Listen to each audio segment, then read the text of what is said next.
In as much as I can, I will not involve the City of Manila in politics. We will continue to help the national government. Work hand in hand with them.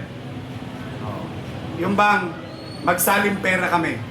Yung konti natin, yung madami nila, naghalo, paldo. Kahapon, I would like to thank and publicly inform the people of Manila on top of the 500 million na nakuha natin kay President Bongbong Marcos para magtayo ng pamantasan ng lungsod ng Maynila College of Medicine. Pera ng Maynila, pera ng Office of the President, naghalo.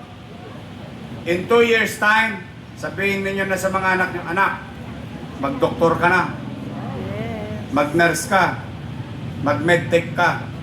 Kasi si Yorme nagpagawa ng espasyo para maakap pa, mayakap pa, maabot tayo na dati-dati 300 lang ang estudyante sa College of Medicine, ngayon ay magiging 5,000 mamamayan ng lungsod ng Maynila.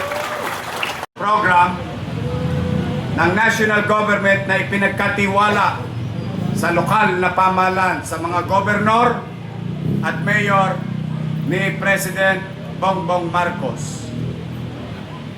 Natanggap na po natin ang 286 million pesos.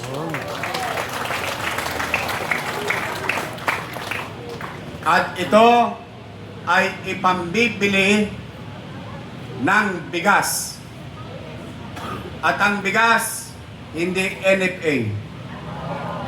We were told to buy, acquire commercially or commercial price. Ibig sabihin, kung 60 yung bigas na gusto mo, o dapat 60 rin yung bili namin.